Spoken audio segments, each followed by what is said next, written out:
Hello, my name's John Leach and I'm the RMT's Regional Organiser for the London Transport Region of the Union. That represents all members on London Underground, Transport for London, Docklands, the cable car, the river, and all of the companies that serve and support our colleagues who work in those industries. Now, recently, obviously, we've all been hearing in the news about the situation with the funding of TfL and the fact that the Transport for London Commissioner, on behalf of the Mayor of London, has been in negotiations to secure a deal to get money to keep TfL running during the pandemic.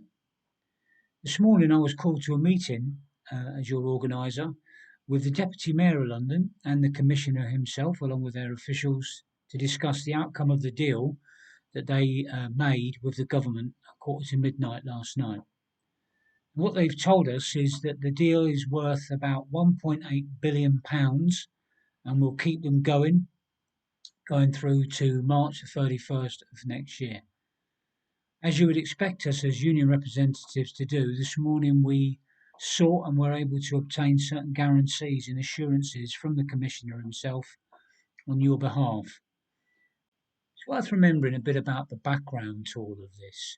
Transport for London's finances were restructured in the years before the pandemic to such an extent that it was the only transportation system in the world which ran without a grant. It basically operated and relied upon the fares that it collected as revenue and also any investments that it had. And this meant that when the ridership dropped from somewhere around the region of 4 million people a day on the tube down to approximately 80,000 at some stages, that there was a catastrophic impact on their finances. One of the assurances that I sought on behalf of all of our members this morning was that there would be no attack on people's jobs, pensions, terms and conditions of employment, and general well-being. The Commissioner was able to say, and I'm going to look at my notebook and read now what he exactly said to me, was there'll be no changes to jobs, pay and conditions and benefits, or breaking of contracts with suppliers as part of this first part of this deal. Now, that what he meant by that is for the first 6 months. And they have indicated that beyond the 6 months, there will be a debate around what they're calling the long-term plan, which they need to do some work towards January next year, 2021.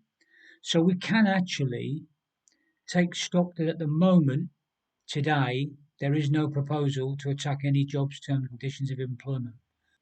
The Commissioner this morning told us that in the long term they have a plan and they're preparing their plans for 2021 to achieve further efficiencies to put the company on a proper financial footing. This gives me grave concerns because essentially what they're talking about is saving money in the medium and long term. And that's where our job as a union is going to be really important. We're going to need to be prepared in advance for any attack on our members' well-being. This is a multi-layered approach for us where we're going to have to, on one hand, campaign for proper funding of the tube. You can't just rely on balancing the budget by making cuts. No cuts are acceptable as far as we're concerned. And at the same time, we're going to also have to give our members the confidence that they can stand up and fight for what's right. And that's important to say. Our members have been absolute heroes right across TfL, whatever sector they work in, during the pandemic. And it would be an absolute disgrace that their jobs and their terms and conditions of employment, their pensions, all of that was now put in jeopardy to pay for the financial mismanagement of Transport for London as a consequence. And that's why we'll be campaigning for better funding, for a better investment in the tube, and also for ourselves as workers if we need to resist these cuts. And that would inevitably involve, if necessary, taking industrial action, strike action, and that like. It's essential that we don't only look down one way to defeat these attacks when they come our way, but many different ways all at the same time. My message to RMC members right across TfL today, wherever you work, is that be assured that this union, your union, ourselves all together, will be able to defend what's right here, and that's having a decent and proper job in Transport for London. A lot of TfL workers have given their entire working lives, and even those who've only here a little while to this job. And there's no way they are now going to be made scapegoats and have their jobs put up as the price to be paid for COVID. We have the confidence and we have the determination to resist this and to fight it. And you know what? We can do it, and we will. I've been around a few years now in TfL, and I've seen this union rise to the occasion many times before, and this time we will too.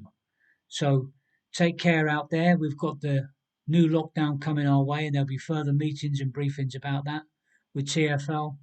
But together we are strong, and in unity we will prevail. Thank you.